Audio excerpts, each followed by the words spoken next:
नमस्कार शेतकरी मित्रांनो. पीक विम्यासंदर्भात अतिशय महत्त्वाची अपडेट ही समोर निघून आलेली आहे.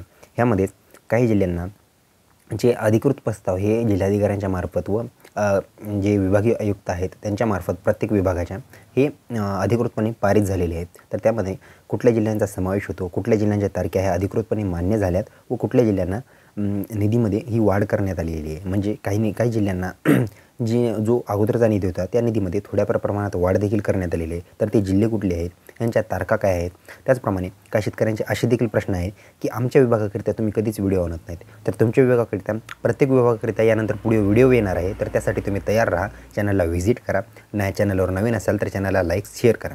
तर बघा मित्रांनो, काही जिल्ह्यांची मी म्हणजे प्रामुख्याने जास्त करून मराठवाड्यातील व बाकी विदर्भ साईडच्या जिल्ह्यांची मी जास्त करून माहिती देत असतो. कारण ह्यामध्ये आपले शेतकरी बांधव जास्त व्हिडिओ बघणारे ह्याच विभागाचे आहेत.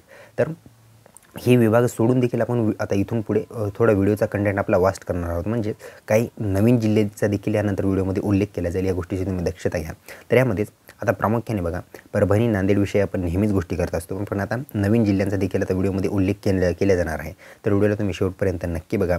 त्याचप्रमाणे आता पाहायला गेलं तर पीक विम्याची वाटपा हे मोकळ्या होणार आहेत. कारण महाराष्ट्राचे मुख्यमंत्री त्याचप्रमाणे 2 उपमुख्यमंत्री अजितदादा पवार व जे आपले मुख्यमंत्री आहेत देवेंद्र फडणवीस हे त्यांच्या जागेवर शिक्कामोर्तब झालेले आहे. म्हणजेच खुर्चीवर विराजमान झालेले आहे. तर ह्यांच्या संदर्भात महत्त्वाची अपडेट म्हणजे अशी की आता पीक विम्याला वाटपाला ही सुरुवात होणार आहे.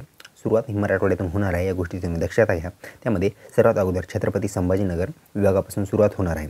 तर चला आपण व्हिडिओला मग सुरुवात करूया. कुठले जिल्हे आहेत व तारखा काय आहेत हे जाणून घेण्याचा प्रयत्न करूया. लेकिन इससे पहले अगर आप चैनल पे नए हो तो मेरा नाम है सम्राट और स्वागत है आपका शेतकरी सम्राट यूट्यूब चैनल में। अगर आपने चैनल को लाइक सब्सक्राइब और दबा के शेयर नहीं किया है तो वो भी कर दो, और जो कुंडी के नीचे घंटा दिख रहा है उसे भी दबाओ ताकि फट से नोटिफिकेशन पाओ. तो चलिए करते व्हिडिओ को स्टार्ट और तुम भी कर दो व्हिडिओ को लाईक. तर बघा शेतकरी मित्रांनो, सुरुवात आपण छत्रपती संभाजीनगर विभागातून करणार आहोत. म्हणजे ह्यामध्ये प्रामुख्याने परभणी व हिंगोली या जिल्ह्यांकरिता अपडेट नाही, कारण ह्यांच्याकरिता ऑलरेडी अपडेट दिलेली आहे. त्यानंतर आपण वळूया नांदेडकडे.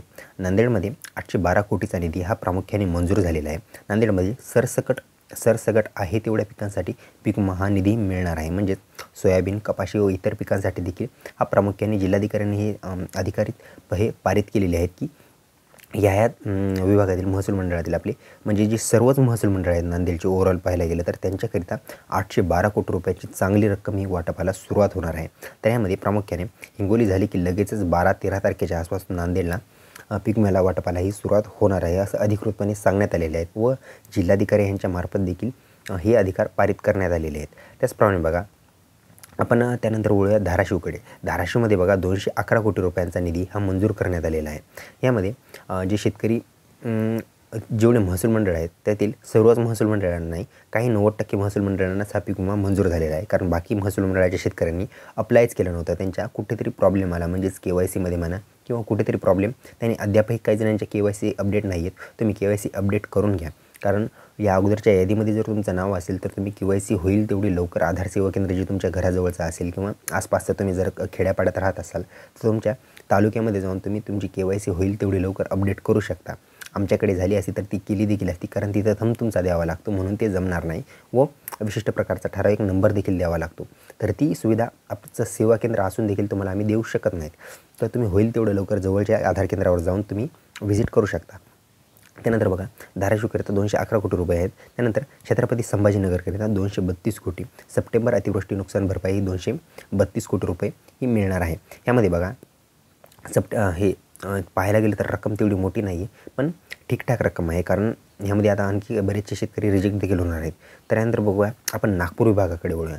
म्हणजे बऱ्याच वेळा मी बाकी जिल्ह्यांचा उल्लेख करतो, पण नागपूर विभागाचा उल्लेख व्हिडिओमध्ये प्रामुख्याने जास्त प्रमाणात केला जात नाही. तर नागपूरमध्ये बघा 24,48,00,000 रुपये नागपूरसाठी मंजूर झालेले आहे. तर नागपूर विभागाकरिता बघा त्यामध्ये प्रामुख्याने वर्धा, गोंदियामध्ये 26,29,00,000 रुपये आणि धुळेकरिता 18,75,000 रुपये हे मान्यता प्राप्त झालेली आहे.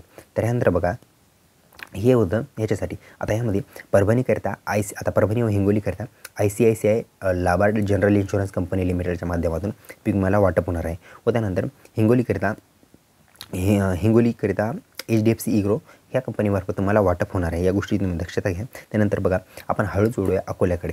अकोल्याला देखील म्हणजे मी प्रामुख्याने अकोल्याचं नाव कधी व्हिडिओमध्ये घेत नाही, कारण तिकडचे व्ह्यूअर्स कधी कमी असतात कधी जास्त असतात. तर बघा अकोल्यामध्ये प्रामुख्याने ही HDFC group insurance company limited ह्यांच्या माध्यमातून पीक विमा वाटपाला सुरुवात होणार आहे. त्यामध्ये बघा पाहायला गेलं तर अकोला झालं आणि सर्वात महत्त्वाचं म्हणजे यवतमाळ जिल्हा सर्वात हे मोठ्या जिल्ह्यांपैकी एक येतो. यवतमाळ जिल्ह्याकरिता देखील अधिकृतपणे रक्कम ही मान्यता प्राप्त झालेली आहे व या जिल्ह्यांच्या अधिकाऱ्यांनी सुद्धा हे इन्शुरन्स हे पारित केलेले आहेत व ही कंपनीचं नाव घेतलं मी जनरल इन्शुरन्स कंपनी लिमिटेड यांच्यामार्फत तुम्हाला पीक विम्याला रक्कम मिळणार आहे. तर जिल्हाधिकाऱ्यांनी देखील तुमचे अधिकारी पारित केलेले आहेत, ही गोष्टी तुम्ही लक्षात घ्या. तर ही होती या 4-5 जिल्ह्यांकरिता अपडेट. आता बघा सरकार देखील स्थापन झालेलं आहे व धोरणात्मक निर्णय घेण्याचे अधिकार देखील सरकारकडे आलेले आहेत.